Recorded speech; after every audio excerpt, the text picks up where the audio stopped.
In the weeks after the death of my brother, I found myself looking for comfort on the internet. Around 4 months had passed and I discovered a forum created for twins dealing with the grief of losing their other twin. Whether from ending their own life or illness, thousands across the world were brought together for this one singular purpose. I admit I was somewhat shy about posting and remained a bit of a lurker. However, as I became more comfortable with the community, I grew into a daily poster and was able to befriend many on the forum. A select few of these people and I became very close and did much to help one another to work through our grief. One member, a girl who said she was from Montana, probably did the most of all to help me move forward. She had lost her twin sister in a similar circumstance, just as I had my brother, and had a specific insight many others in the forum did not. It was not long until her and I were confessing our deepest secrets to each other, and it was very nearly as if I hadn't lost my twin at all. You may ask why I would tell a complete stranger all my deepest and darkest secrets. I suppose the anonymity was the reason. Even if the person knows or thinks they know all about you, they still don't know your true identity and location. That aspect of the internet gives you carte blanche to bare your soul to a person you're confident doesn't know the true you. The connection we formed over my time on the forum was the best thing that could have happened to me at the time. However, my confidence in my anonymity and comfort with this person would ultimately come back to bite me and make my life on the internet and outside of it complete torture. It was an average ordinary morning when I discovered my friend's true face. I fired up my computer and opened my mail only to be overwhelmed by a barrage of angry and vicious messages. As I scrolled through each one, it soon became clear what was happening. Someone very close to me had dumped all my terrible secrets onto the forum and wider internet. I tried to deny it to myself for a long time who the identity of the person was, but I was eventually forced to face the facts. Apparently, my supposed friend on the forum had told everyone there some of my private feelings towards my dead brother and the way in which he chose to end his life. We all have those opinions or feelings we keep to ourselves because we know they wouldn't be popular with those around us. I never said anything terrible or anything like that, but most of my words surrounded my anger toward my twin. I probably could have phrased some of them better, but that's the fatal flaw of the internet. Without context or hearing the person's tone of voice, things can get lost or misconstrued. Over a short time, the situation would become far worse. The threatening messages started. People I had once called friends were now threatening my life. It wasn't just online either. The messages were soon coming to my phone. This fact only proved to cement her guilt since she was one of the very few who had my number. The most terrifying aspect of the phone messages was that many knew my real name and address. This was when I truly came to fear for my life. I'd become a bawling and panicking mess. When I would finally sum up the courage to confront her about this, the pieces would all begin to fall into place. Her written reply laid it all out clearly. I had foolishly walked right into the clutches of a person who hated me and my family. My friend, all these months, turned out to be the drug-addicted ex-girlfriend of my brother. In my opinion, she was one of the major reasons he took his life, and my family agreed, which is why we had barred her from the funeral and anything taking place that day. She swore she'd get back at us, and boy, she did. Apparently, she had been on the forum one day and guessed who I was. Just to be sure, she pretended to be a bereaved twin and started to suck up to me. Once it became obvious that I was who she thought I was, she saw it as an opportunity to get her revenge. In hindsight, things were starting to make more sense. She'd always been a bit pushy when trying to get me to tell her a secret. To make me more comfortable, she'd tell me something, which we all know now was a load of BS, and I would always fall for it. All through her message, it was clear she had no remorse for what she had done. In fact, upon hearing of the many threats in my life, she decided to push things along by doxing me. What she hoped to happen had, and she was very pleased by the result. This final message was the last time I'd heard from her. No replies would come to my following emails, and soon after, I'd be forced to get a new address. After I spoke with my family and our lawyer, I took their advice and got rid of all my prior connections. This included having to move to a new place. I was and still am concerned about the remainder of my family. Although my brother's ex was able to get her revenge on me, the rest of them were assumed to still be in danger. My father assured me that they would be fine, and from all appearances, he may be correct, at least for now. I had stepped away from the internet for almost 9 months and am just now beginning to dip my foot back into the pool. Naturally, I will never return to the forum in which all these problems spawned. Even though I've not yet had any run-ins with anyone from there, I will never again expose myself to the level of being identified. Even the account from which this story has been sent is a one-time use throwaway, so if any of those coming across this story may have any questions, I'm sorry. None will be forthcoming anytime soon, and certainly not from this account. If there's anything you can take away from this mishap, perhaps it is a lesson of caution. I and many others have discovered to our detriment how big of a sewer the internet can be. Like the sewer, there lurk many rats. On the internet, the rats are waiting and hiding to destroy others. Many have no reasons. They're just evil. I suppose I'm trying to advise you all to be careful and remember that no one on the internet is really your friend unless you know them in real life. And although many perils linger there, the internet is not real life.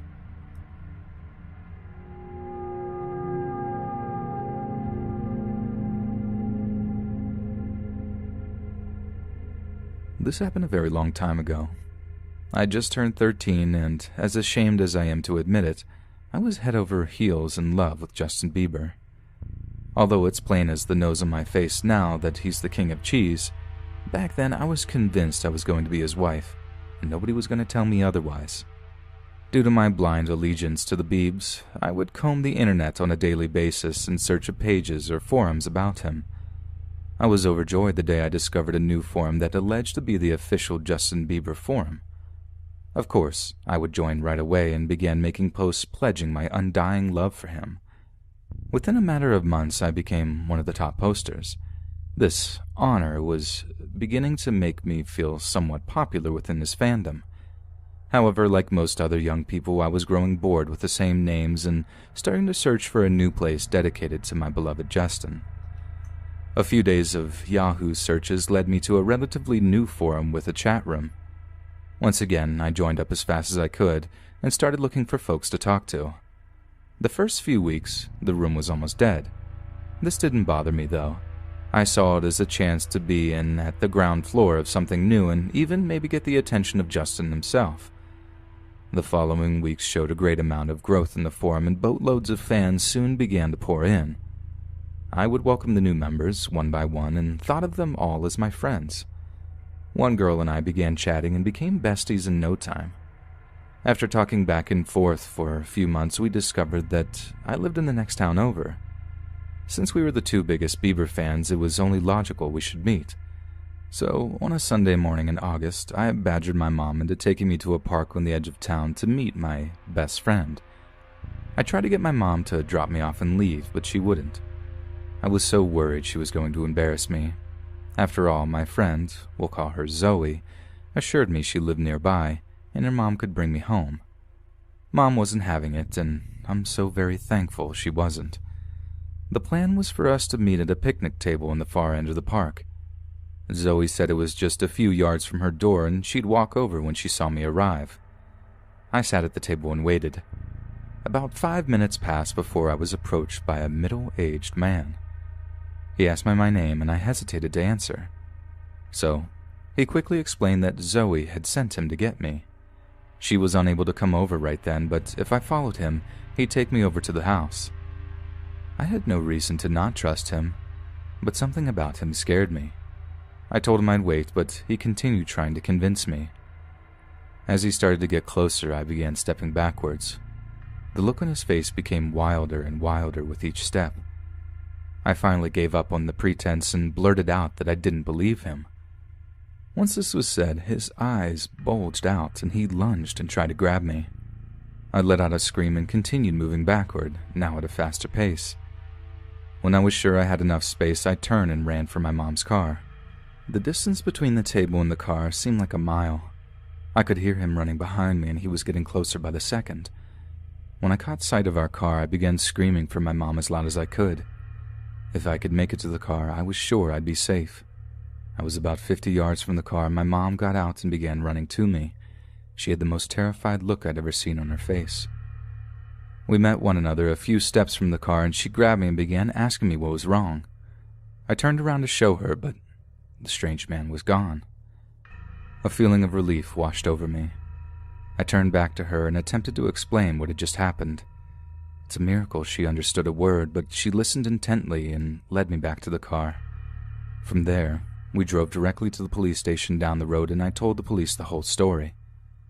My computer was taken, and I was without any connection to the internet. At that time, I was still unsure what had really happened and wanted to talk to Zoe again. My mom wouldn't let me use her laptop to do it, and it wasn't until she explained to me what had been going on did I understand the seriousness of the situation. Even then, the police had to map out every little aspect of it before I'd accept that Zoe wasn't real. This fact hit me like a truck. I probably cried for a whole week. Not only did I feel stupid about being tricked and scared from very nearly getting abducted, I felt like my best friend had just died. It all seems so childish in retrospect, but that's just what I was then. A child, and one that didn't know any better. The guy who had orchestrated everything was eventually caught and convicted. The police were almost positive he had done the same thing to at least one other girl, but he wasn't talking. He took a plea bargain, so there was no trial. I don't know if I would have had the guts to testify if there had been. Since then, I've went through the counseling process, and it helped me a lot. At least now I can laugh about it. When I grew up, I was determined that all those I love would have it drilled into their heads that people aren't always who they claim to be on the internet. The day my younger sister first logged on, I spent almost an hour telling her my story and about the other hundreds of dangers online. I did my best not to scare her, but it is very important to me and my mom that she be prepared. Yesterday was her 13th birthday, and I reminded her one last time to be careful. Since it was all fresh in my mind, I figured I'd write it down and share it. My hopes are that others will show it to the young people in their lives so they will have the skills to navigate the net in a safer way and not have the same experience as I did.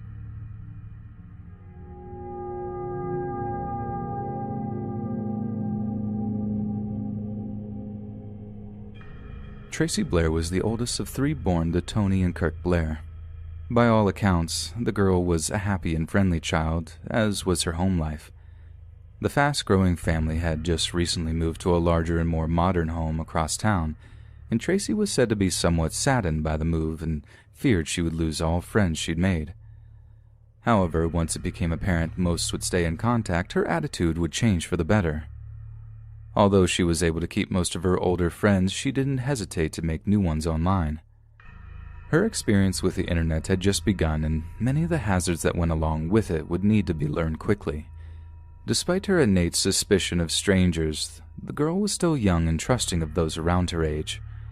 Unfortunately, an unknown man with evil intent would use this trust to his advantage.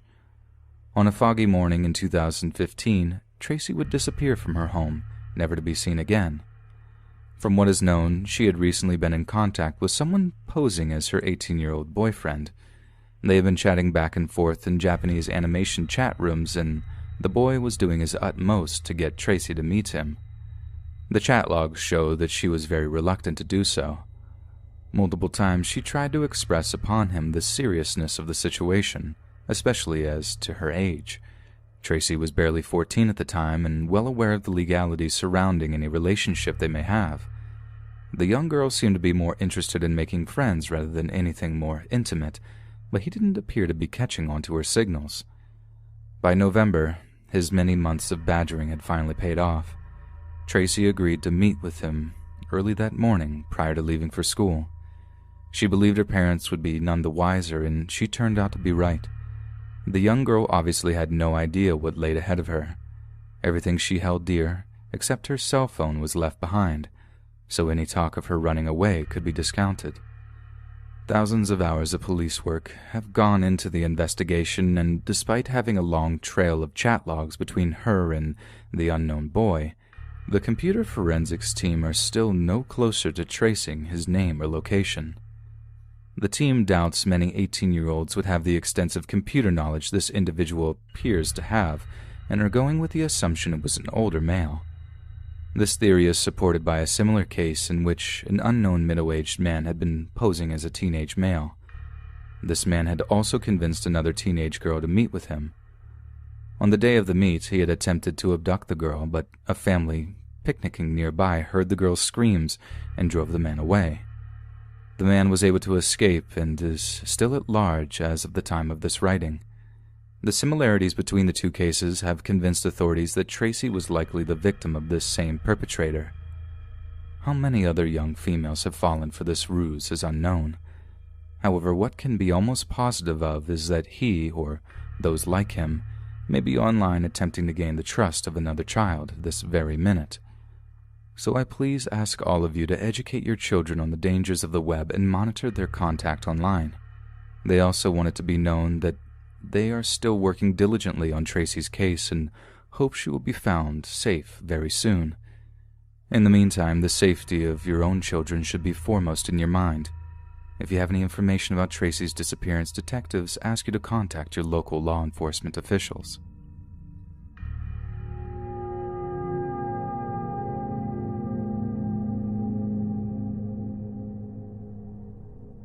After being ejected from a large metal detector forum in 2009, I thought it would be a great idea to create a forum of my own.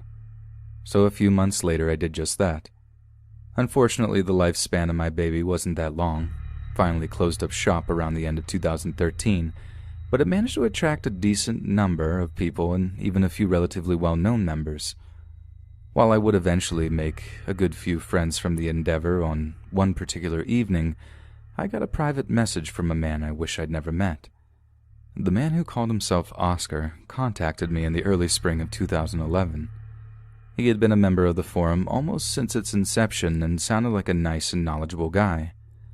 At some point in the last few months, he had realized I lived very close to him and thought I would be the perfect man to message. Oscar had been planning a very bare-bones expedition out to the mountains where he believed a lot of treasure was hidden.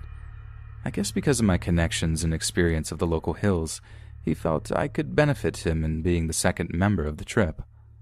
I was somewhat familiar with the story of the treasure and had prospected in the area. Despite this, I harbored many doubts about the existence of it. During the next several months, I expressed these to him in countless messages back and forth. I will admit his enthusiasm and certainty excited me at times, but it would take far more proof before I would agree to join him. He would bring me the proof in the following weeks, and I would finally agree to be his partner.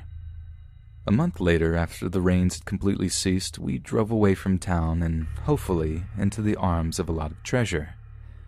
Now the hard work had truly began, and hard it was.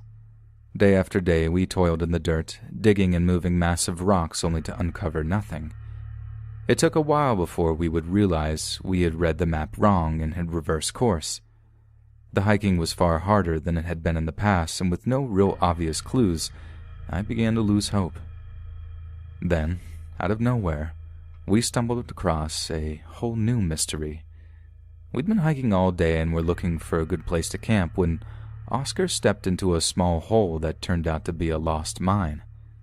For the remainder of the night, I tossed and turned, eager for the search that would come with the dawn. It eventually came, and we spent a good 3 hours digging out the entrance to make it large enough to enter. Around lunch, it was big enough for me to crawl into.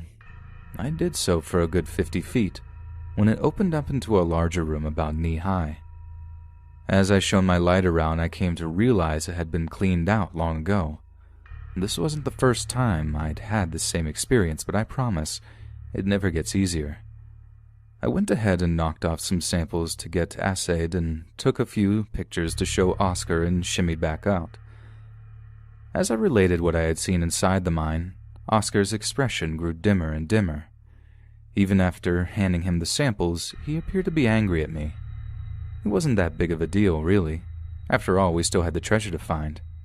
He threw the samples down at my feet and huffed. "You trying to screw me?"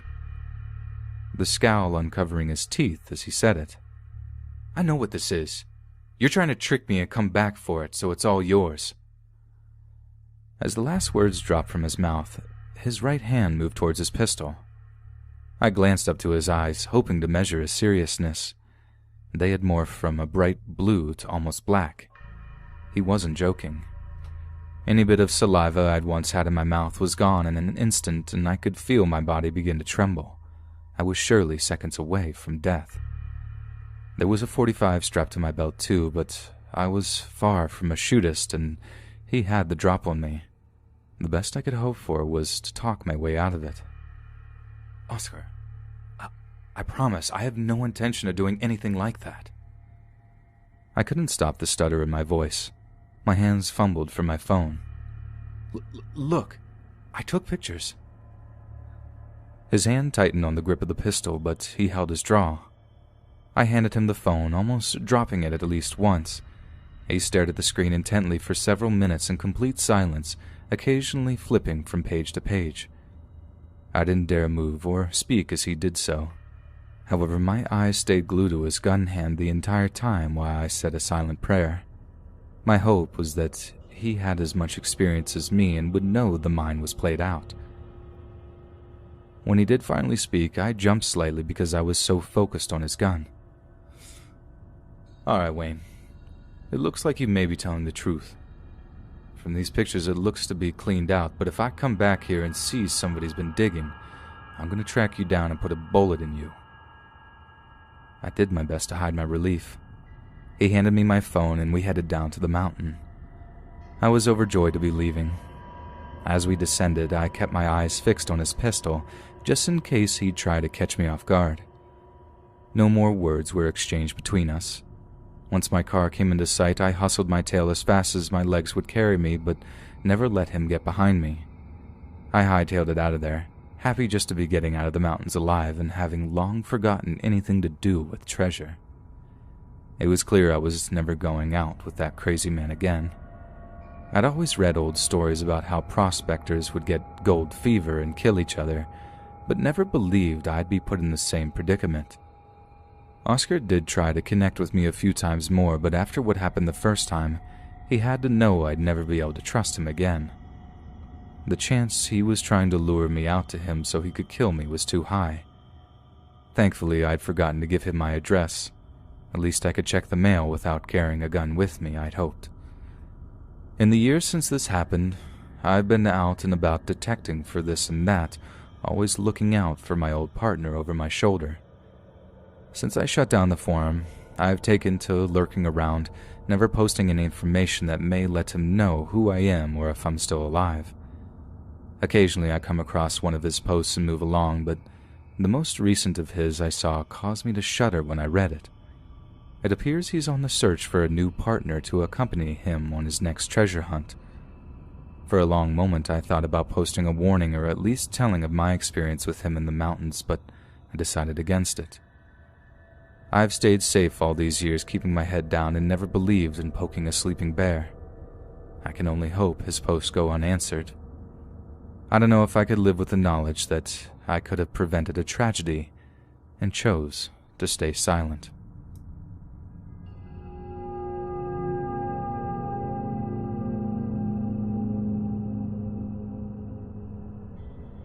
Just this past week, my sister shared with me a terrifying tale of a small group of predators working out of a major kids' entertainment forum. She'd only just discovered the group's existence in this past month. Her daughter had been a member of this forum for many years by this point, but had never reported any strange interactions with an adult. Although grown-up members are not unheard of on this site, its overwhelming aim is to cater toward children under 16 years or younger. My niece is currently approaching 14, and her own interest in this subject has waned drastically in the last few years. Nonetheless, she's made many friends through the forum and enjoys connecting with them on a fairly regular basis. The dangers lurking on the site have been brought to her attention by a poster on Reddit. The poster told a story of how her son had been approached by two different men on the forum to meet for intimate reasons. One of them had been building up to it, at first befriending the 12-year-old, talking a lot of their common love for music and animation. The other was much more brazen in his actions, even going as far as sending illicit pictures. By the time the mother had discovered the existence of the man and went to the police, both had moved on or changed their usernames. Despite a lot of hard work, the police were unable to track either one, and several operations to draw them out failed. In the comments below the post, another parent shared the details of a similar incident in which his son was propositioned by an adult man for photos. Just like my sister, I was disgusted by the stories I read on the Reddit page and was thankful I was childless. These awful accounts didn't stick to the realm of Reddit for long. After having an in-depth discussion on internet safety with her daughter, my niece took it upon herself to ask her friend if they had been approached or propositioned by an adult on that forum or the internet in general. What she discovered would shock even her. No less than 6 of her friends, male and female, had been approached and solicited for a variety of services. 2 of those also personally knew someone who had been assaulted by an adult that they had been groomed by on the internet. The thing about all this that concerned us the most was that 3 of them had been solicited on that specific forum. Both of the children, one of each gender, had even had this happen several times during their time being a member. With all she had heard over the last few weeks, my sister was terrified and saw only these kinds of monsters behind every tree. She even considered making her daughter end her membership on the forum, but I managed to help her see how that may drive a wedge between her and my niece. The girl was only there to speak to her friends anyway, and forbidding her from doing that wouldn't keep her safe from the predators that existed there. She was going to have to trust her to make her own decisions. The girl was becoming a woman, and I was positive that she had been raised well enough to make the correct ones. God, I hope I'm right.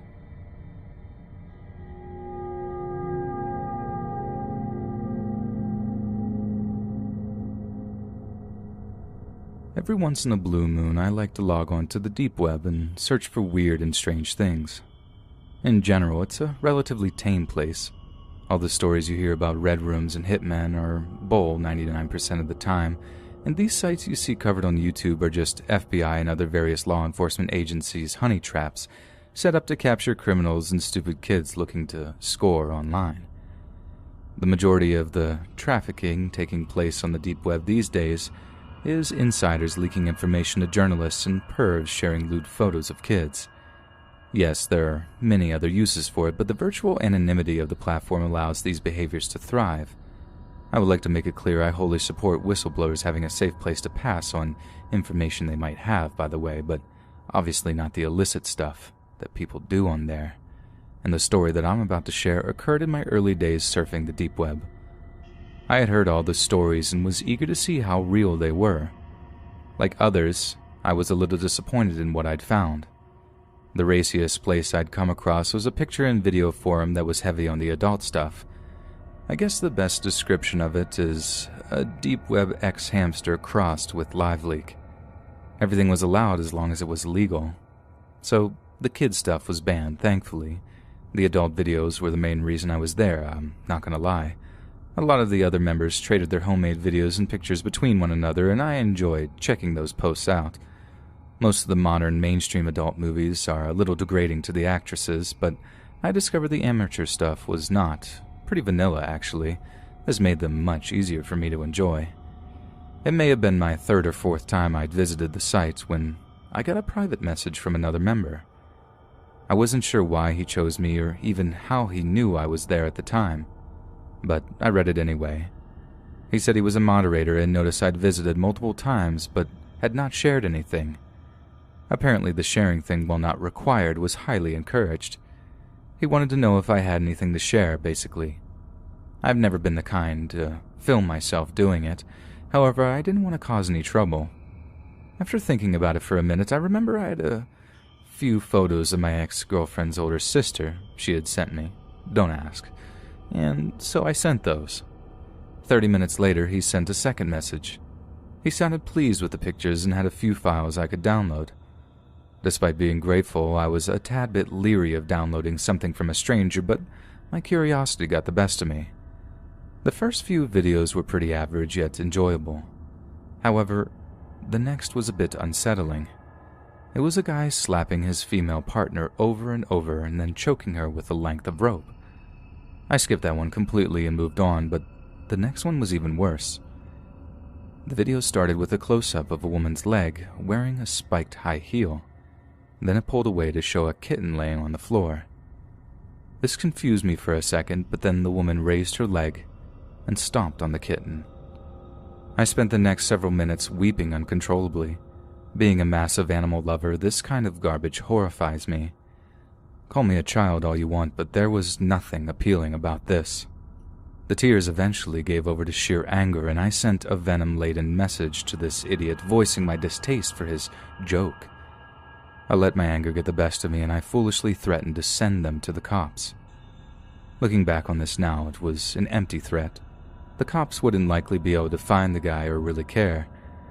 After witnessing what I had, I stayed off the deep web for about a month. When I did return, I noticed a new message from the guy that sent me the horrible videos.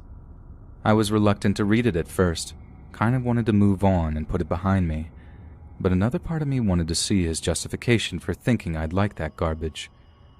Ultimately, I made the right choice, or maybe not. It depends on perspective, I guess. What I would read I was not expecting. For some reason, he got into his head that I didn't belong on the forum, and he wanted to drive me away. My mistake was threatening him. He must have foreseen this, and he suggested I search my hard drive. He claimed he had hidden a file within the download that had enough CP to put me in prison for a long time. This left me with no defense. A search of my hard drive uncovered an unknown file that I didn't recognize, and it was indeed a massive file. Although it may have been nothing, there was no way I was going to take the chance of infecting my computer with this filth. Hours of work left me with no hope of removing it. Perhaps a more computer-literate person could do it, but I was not one of those. I battled around with it in my mind for a long time until I saw no other option. A sledgehammer made quick work of the laptop. In less than 10 minutes, my problem was solved and I'd learned my lesson. From that day on, I'll never download anything unless I know for certain it is safe. Since then, I only peruse the deep web on a used and disposable laptop I purchased just for that purpose. In addition, I don't engage with anyone there, and to be honest, I find less and less that draws me back. The surface web has plenty of free stuff to consume, and the dangers are far less. If you do find yourself lurking around the deep web, keep in mind that most of the folks there are using it for a reason. Most have something to hide or unseemly work to do. Please, be safe, and don't trust anyone.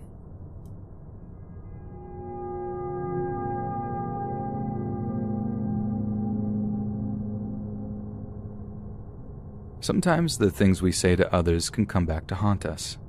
Even when it's someone we think we know well, words and intent can become twisted, especially over the internet. This next story should serve as a strong reminder to be careful of what you may say to others. Although you may mean them no harm, not everyone can take a joke. At the end of 2012, I stumbled upon a male-centered chat room run by one of those men's fashion and style magazines. I lurked for a week or two before I decided to officially join the discussion. The topics thrown around were what you would imagine a bunch of 18 to 45-year-old guys would talk about to one another. Women, beer, guns, the usual things. Another very common thing you will see if you spend any amount of time around men is harmless banter. The old yo mama jokes and the type. On occasion, the mean-spirited fellow will come along and take things too far, but normally most lines are rarely crossed. That being said, almost every one of us men have said something that offended another without meaning to. While speaking face-to-face, your meaning can occasionally be misconstrued, but online, the chances of this happening can increase greatly, and thinking of what you're about to say is very important. On one occasion, I said something I didn't feel was that bad, but every day since then I've wished I could take it back. I believe I'd been a member of the chat for over a year then. The room was relatively active, and I was one of the most active. I traded friendly barbs back and forth with others on many occasions, and nothing ever became of it. One morning over coffee, I was BSing with a group of 3 or 4 other members. All but one guy were long-timers. The fourth dude had been around for less than a month. That didn't matter to us, though. Regardless of how long you'd been around, we welcomed everyone with open arms. If I recollect right, the new guy had made a joking comment about his wife, and the others of us did the same. Up to then, all was well with the group, but then I made my own joke about the new guy's wife, and everything broke out from there. To show how little I thought about it at the time, I can't even remember what the joke was about. If I was to guess, it was probably about her weight. If that was the subject, in hindsight, it was likely the wrong thing to mention, but in my defense, I'd heard much worse than things exchanged there and never blinked an eye. What was said doesn't matter. If it offended the man, I was out of line and take full responsibility for my actions now. That morning was a slightly different matter. Even after the guy told me I'd gone too far, I disregarded his words and told him to chill out and to stop being a wuss. I probably couldn't have said anything worse. The rest of the guys quietly left, and he and I were the only two remaining. No reply came from his end for a long time, and I was just about to log off when he began typing. He demanded I apologize that second, or he was going to beat an apology out of me. Naturally, this made me chuckle. I replied by saying, "What are you going to do? Reach through the screen and punch me?"